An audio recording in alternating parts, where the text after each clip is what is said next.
The following video is the second in a two-part series. If you haven't seen the first video already, I would encourage you to click on the box.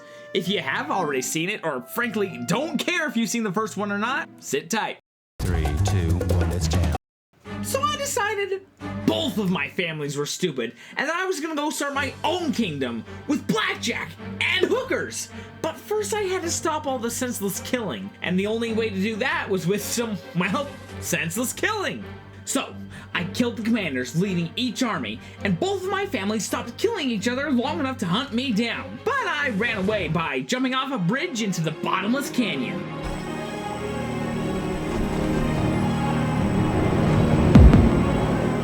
At the bottom of the canyon was a dark labyrinth teeming with hungry foes. But after fighting through it, my long-lost friend Gunter was finally found. With his help, I knew the level was gonna be a breeze. He got killed 2 turns later. Gunter, no! I'll never forget you! Like that time you fell off the bridge, or the time that we met up again! Oh, I can't believe it. So I quickly avenged him, and we finished up the level, and we decided that Valla was way too dangerous to stick around in, and also it was actually the priming pan for the war between my siblings, so I had to go back up to the surface to get them to join me. We started with my youngest and most gullible sibling, Sakura, stationed at Fort Jinja. Her caretaker, Yukimura, was adamantly against it, but the ninja that I saved in the first level, Kaze, decided to stick his neck out for me, so I was able to take him, Sakura, and that came with the perks of her 2 loyal retainers, Tsubaki and Hana, and it was also good that I got Sakura because they kind of murdered my maid Felicia on the last level. Then the game recycled the Birthright storyline by having me kill wind people who looked suspiciously like faceless. Unfortunately, the surviving wind people didn't really buy our story, and I had to prove my innocence by trial by fire.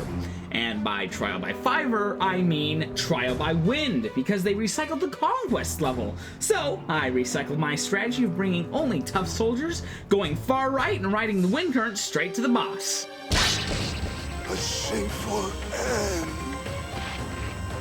Next, we head off to Izumo, and I gotta say, my hope for Revelations is that everyone who died in Conquest and Birthright can somehow survive the storyline of Conquest, like Lilith, Azura, and most importantly, my boy Zola. So I fought through the snow and forgot how spells worked for a turn, which caused me to lose Princess Mononoke for the 5th, 6th, 3rd time. I don't know, I lost track a long time ago. And then I stopped Zola and immediately got my wish denied by Leo, who drew a tree straight through his chest. Zola, no! He was my favorite queen. Well, Leo scurried on out of there really quickly, leaving me with Takumi, his 2 retainers, and Aizana, winner of the best hair in Izumo 6 years in a row. He tells Takumi to stop being a little hobgoblin and join my team, but Takumi refuses Aizana's request. And then, Aizana goes and makes a deal with a demon to give me a message. Find the dragon. The cost for the message, however, was Aizana's pancreas, and in his final defiant breath of life, he tells Takumi, no, seriously, join chat. And then he was taken away in the arms of a cruel and angry angel to his final resting place. But what about his hair? In the arms of the angel. Next level, we see some signal smoke that tells us that Saizo is in danger. So much danger, in fact, that any backup sent will probably die too. Well, I'm not one to back down from a challenge, so I head into the fray and attempt to save him. We manage to get him and his buds. Unfortunately, Orochi is extremely weak and dies, but not before capturing the star of the show, Akihiro. Would you kill if I asked you to kill? Would you end some worthless foe's life? Now would you die if you got stabbed with a spear? Probably because you're weak. You're my Akihiro, baby. And that enemy caused you pain. No! Akihiro, no! I killed him. Needless to say, the next level left a devastating strike on my team, knocking Akihiro off the ship. And even though after the battle I recruited Camilla, Baruka, and Selena, it still won't replace everyone's favorite Oni Savage. But he'd want us to continue to the next level, where we found Keaton and Caden. My, look at that. A fox and a hound playing together. So the next battle started. You see, Xander and Ryoma are upset that the neutral city of Kerenskia was attacked, and they just assumed that the other group did it. I told them that no, a third group was attacking, but they were invisible. Alright, here's my biggest problem with the Revelation side story.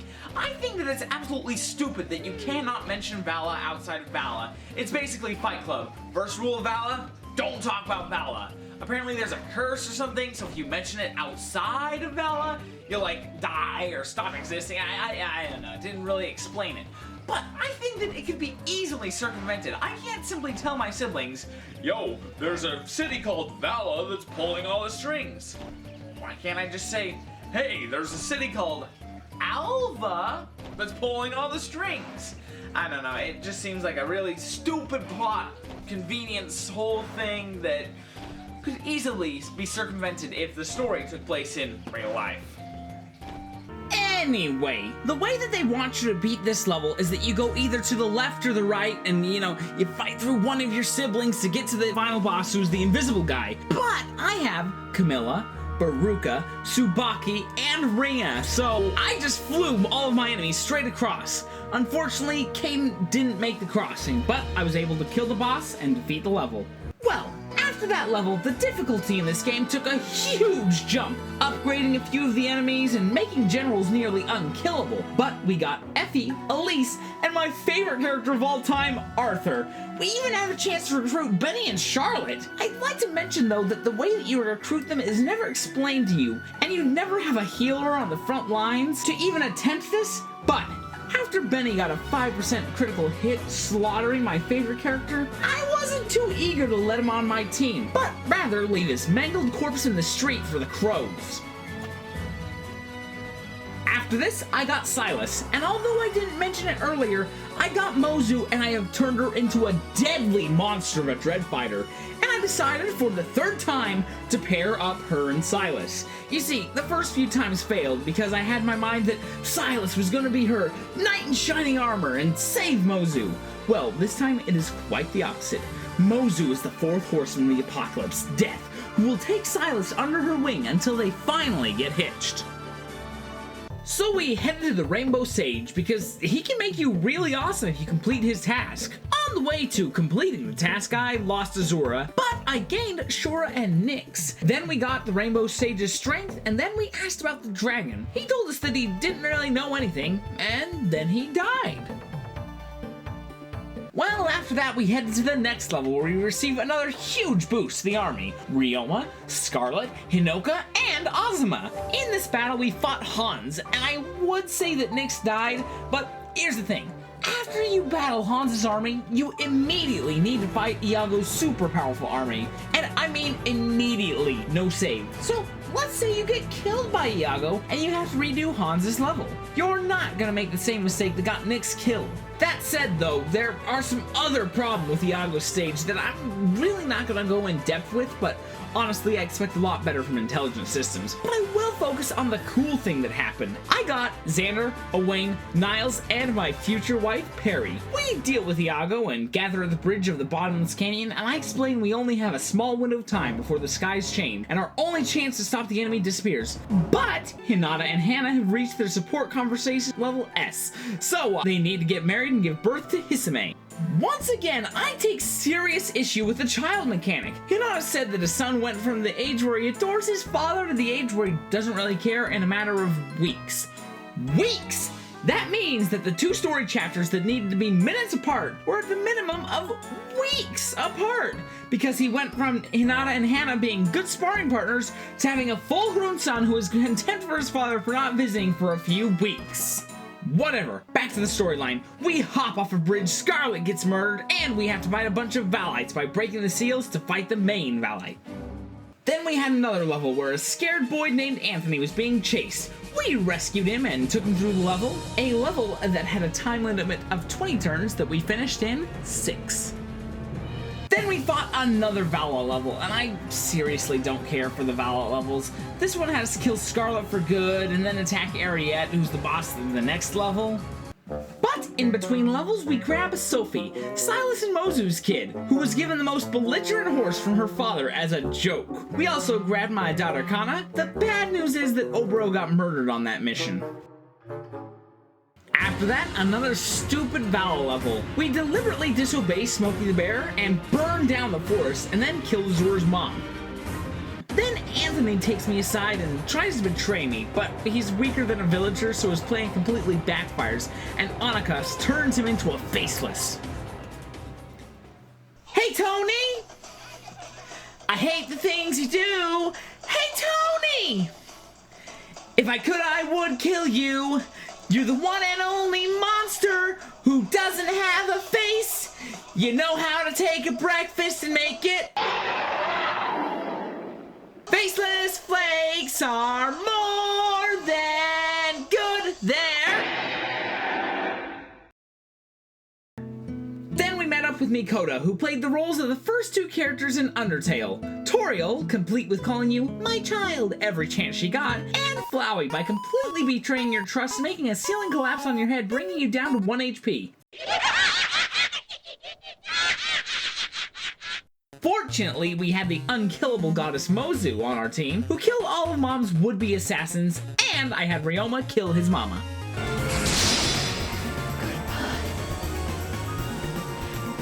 Now, while I didn't like the Valla levels, I actually did like the last level and the next one simply because of the bosses. Now, the fight against Mikoto is pretty neat, but the only thing cooler than her is Sugmaragi. We have to ride elevators, lose Xander, and fight the man himself who dual wields katanas. But I had Ryoma kill him too, and it was a glorious samurai battle.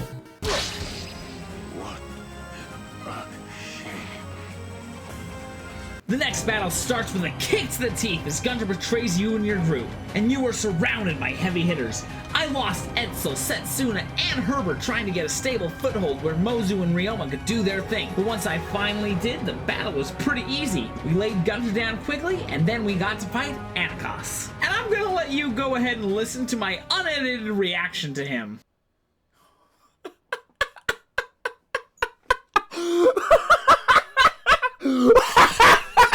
Oh my gosh!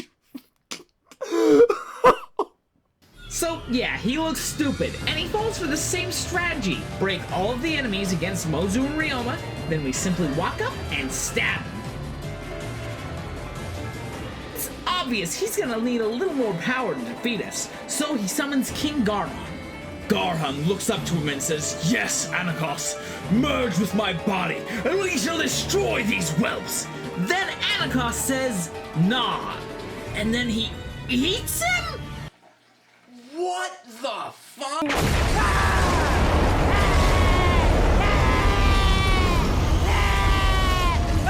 big! Nah, he just looks big. We'll show him. And showed him we did. Mozu took out his left arm, Ryoma took out his right, and using my incredible Dragon Fang, I stabbed him right in his stupid face, and he had yet another form. However, he exhausted all of our power and HP getting him this week.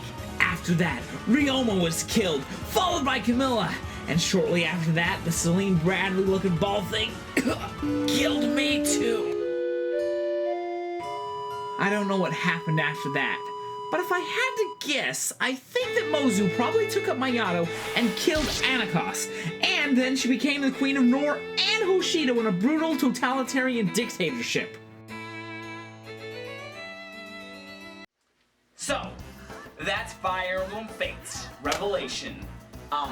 It actually doesn't have a box because it was just DLC, but since I've stopped recording, I have seen the real ending. But I think I keep mine. I like it just a little bit more. I think it would be more canon if it were actually to happen. If you want to know what happens if you team up with Hoshido or Nor, I've got videos right here for that. Also, I'm so sorry that this video took so long to make, but that's because I was throwing together an over 50-part Let's Play series of my Revelation playthrough. Besides that, it's been an absolute blast making all these videos for you. I want to make a top 10 for Fire Emblem Fates. I really do. I just don't know what to do. I want it to be a unique list. If you have an idea for a unique list, go ahead, tell me what that is.